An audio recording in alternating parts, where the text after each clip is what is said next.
జాతీయ పరిణామాలు ఏదైతే ఉన్నాయో అంటే ఫ్రమ్ ది డే వన్ మీరు అధికారంలోకి వచ్చిన మొదటి 6 నెలలు సంవత్సరం పాటు మీ ఎగ్జూబరెన్స్ ఉంది పార్టీలో, కానీ తర్వాత చోటు చేసుకునేటువంటి పరిణామాలన్నీ కూడా మీకు ప్రతిబంధకంగా మారాయా ఎదగడానికి? లేదు, అంటే మీరు జాతీయ స్థాయిలో చూస్తే డెఫినెట్గా పార్టీ అయితే డే బై డే ఎదుగుతున్నది తప్ప ఎక్కడ కూడా మేము తగ్గుతున్నట్లుగా కనిపించడం లేదు. అంటే జాతీయ పరిణామాలు అంటే ఏమాత్రం కూడా పార్టీ మీద ప్రతికూలత చూపించలేదంటారా?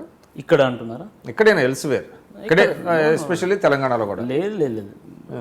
ఈరోజు మోడీ పట్ల ప్రజల్లో సానుకూలత ఉంది, ఒక మంచి నిర్ణయాలు తీసుకుంటా ఉన్నారు, దీర్ఘకాలిక ప్రయోజనాలు చేకూర్చేటువంటి ఒక నిర్ణయం. అంటే ఇప్పుడు మీరు టు స్టార్ట్ విత్ డిమానిటైజేషన్ అండి, డిమానిటైజేషన్ ఎఫెక్ట్ ఏం లేదంటారా? డిమానిటైజేషన్, ఇప్పుడు డిమానిటైజేషన్ ఎందుకోసం తీసుకున్నారనే ఒక ఆలోచన ప్రజల్లో ఉంది. డిమానిటైజేషన్ వల్ల కొన్ని ఇబ్బందులు ఎదుర్కొన్నటువంటిది వాస్తవమే. మీలాంటి వాళ్ళు కానీ మేము కానీ అందరం కూడా కొన్ని ఇబ్బందులు ఎదుర్కొన్నాం. కానీ అవి తాత్కాలికమైనటువంటివి, దీర్ఘకాలిక ప్రయోజనాల కోసం మాత్రమే ఈ నిర్ణయం తీసుకున్నారనే ఒక భావన ప్రజల్లో ఉంది. అంటే మోడీ గారు చిత్తశుద్ధిని నమ్ముతున్నారు. ఇబ్బందులు ఉన్నా కూడా ప్రజలు మోడీ గారి చిత్తశుద్ధిని మాత్రం ఎక్కడ కూడా శంకించడం లేదు. అయితే మోడీ గారి స్కీమ్స్ పట్ల కానీ మోడీ గారి చిత్తశుద్ధి పట్ల కానీ ప్రజల్లో ఒక రకమైనటువంటి సానుకూలత ఉన్నది. మోడీ గారు ఇంప్లిమెంట్ చేస్తున్నటువంటి పథకాలు, తెలంగాణ రాష్ట్రానికి ఇచ్చినటువంటి నిధుల పట్ల కూడా ప్రజల్లో సానుభూతి ఉంది. అయితే దాన్ని మేము ఇంకా పూర్తి స్థాయిలో క్యాప్చర్ చేసి ఉండాలి సార్.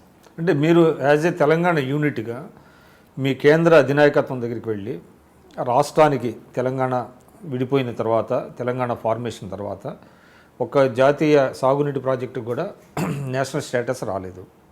అదేవిధంగా విభజన హామీలు అనేకం ఉన్నాయి. ఐటీఐఆర్ లాంటి ప్రాజెక్ట్స్ని మీరు పూర్తిగా వదిలేశారు.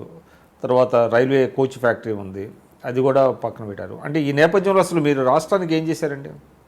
అంటే బీజేపీ ఎన్డీఏ ప్రభుత్వం ఏం చేయగలిగింది? ఇప్పుడు మా పార్టీ యొక్క చొరవ వల్లనే, మా నాయకుల యొక్క చొరవ వల్లనే ఈ రాష్ట్రంలో నేషనల్ యావరేజ్ కంటే తక్కువగా ఉన్నటువంటి నేషనల్ హైవేస్ని మేము అభివృద్ధి చేయడం జరిగింది. స్వయాన ముఖ్యమంత్రి గారు నిండు శాసనసభలో దీని గురించి చెప్పడం జరిగింది. నరేంద్ర మోడీ గారి ప్రభుత్వాన్ని కూడా వారు అభినందించడం జరిగింది. అదే కాదు, ఉదాహరణ చెప్తాను, రామగుండంలో ఎరువుల ఫ్యాక్టరీ గతంలో ఉండేది, అది మూతపడ్డది. మేము వచ్చిన తర్వాత 5,200 కోట్లతోని దాన్ని తెరిపించడం జరిగింది. మీరు కాజీపేట కోచ్ ఫ్యాక్టరీ గురించి మాట్లాడుతూ ఉన్నారు. కోచ్ ఫ్యాక్టరీకి ఆల్టర్నేటివ్గా అక్కడ ఓవర్హాలింగ్ అండ్ మెయింటెనెన్స్ ప్రాజెక్టు మేము తీసుకురావడం జరిగింది. దానికి కావాల్సినటువంటి భూమిని సమకూర్చడంలో ఈ రాష్ట్ర ప్రభుత్వం వైఫల్యం చెందింది. లేకపోతే 1000 మందికి అక్కడ ఉద్యోగాలు వచ్చేటువంటి అవకాశం ఉంది మా వరంగల్లో. అంటే రాష్ట్ర ప్రభుత్వ వైఫల్యం అంటారా? డెఫినెట్గా. దాని తర్వాత సాగునీటి ప్రాజెక్టులు అన్నారు, చాలా మంచి క్వశ్చన్ అడిగారు మీరు. సాగునీటి ప్రాజెక్టుల విషయంలో భారతీయ జనతా పార్టీ ప్రభుత్వం చాలా సానుకూలంగా ఈ రాష్ట్ర ప్రభుత్వాన్ని సహకరించింది. అది మహారాష్ట్ర ప్రభుత్వం కావచ్చు, కేంద్ర ప్రభుత్వం కావచ్చు, అన్ని అనుమతులు ఇవ్వడంలో చొరవ తీసుకొని మరి ఈ రాష్ట్రానికి మేలు చేకూర్చాయి. అయితే ఎక్కడ కూడా జాతీయ ప్రాజెక్టు హోదా ఎవరు అడగలేదు కదా. ఈ రాష్ట్ర ప్రభుత్వం ఏ రోజు కూడా, హరీష్ రావు గారు దాన్ని ఖండించారు కదా, అది కేవలం అది రాజకీయమైనటువంటి ఒక ప్రకటన మాత్రమే. అడగలేదా? లేదు, డెఫినెట్గా అడగలేదు. అంతెందుకంటే అంటే డిజైన్లు మార్చినందువల్ల అది సాధ్యం కాదనే. ఇప్పుడు అంటే 2 ఉన్నాయి. ఒకటి, ఇది జాతీయ ప్రాజెక్ట్ అయితే మాకు వచ్చేటువంటి ప్రాధాన్యం ఏంది అనేది ఒకటి, పొలిటికల్గా మాకు వచ్చేటువంటి మైలేజ్ ఏంది అనేది వాళ్ళ ఆలోచన ఒకటైతే, రెండోది జాతీయ ప్రాజెక్ట్ అయితే కేంద్ర ప్రభుత్వం నిర్వహిస్తుంది ప్రాజెక్ట్, 100% నిధులు వాళ్ళు ఇస్తారని. ఎగ్జాక్ట్లీ, వాళ్ళు ఇస్తే మా కమిషన్లు ఎక్కడికి పోతాయి అనే ఒక ఆలోచన కూడా వారికి ఉండొచ్చు బహుశా. అందుకనే ఏ రోజు కూడా వాళ్ళు ఇది జాతీయ ప్రాజెక్టు కావాలని వాళ్ళు ఎక్కడో కోరుకోలే. రాష్ట్ర ప్రభుత్వం అడగందే కేంద్ర ప్రభుత్వం ఇచ్చే పరిస్థితి లేదా? ఉండదు, డెఫినెట్గా ఉండదు. ఇప్పుడు ఒకటండి, ఈ ప్రాజెక్టుకి అనుమతులు రాకముందుకే వాళ్ళు టెండర్లు పిలవడం జరిగింది. డిపిఆర్ లేకుండా టెండర్ పిలవడం జరిగింది. ఇప్పుడు జాతీయ ప్రాజెక్టు కావాలంటే దానికి కొన్ని ప్రాతిపదికలు ఉంటాయి. ఆ ప్రాతిపదికల ఆధారంగా ప్రాజెక్టును రూపొందించి ఢిల్లీలో ఉన్నటువంటి కేంద్ర ప్రభుత్వం చర్చిస్తే సాధ్యమవుతుంది, సిడబ్ల్యూసి నుంచి సాధ్యమవుతుంది. కానీ ఏ అనుమతులు రాకముందుకే మీరు టెండర్స్ కాల్ఫర్ చేసి డిపిఆర్ లేకుండా మీరు ముందుకెళ్ళి ప్రాజెక్టు ప్రారంభించిన తర్వాత కేంద్ర ప్రభుత్వాన్ని నిందిస్తే ఏమొస్తుందండి? అంటే కేవలం పొలిటికల్గా ఏదో ప్రకటన చేసి మైలేజ్ తెచ్చుకోవాలనే ఒక ఆలోచన తప్ప ఈ ప్రభుత్వానికి నిజంగా చిత్తశుద్ధి లేదు. ఎంతెందుకు అసెంబ్లీ రద్దయ్యేటువంటి ఒక 3 నెలల క్రితం, అసెంబ్లీ రద్దయ్యేటువంటి ఒక నెల క్రితము ముఖ్యమంత్రి గారు ప్రధానమంత్రి గారిని ఢిల్లీలో కలవడం జరిగింది.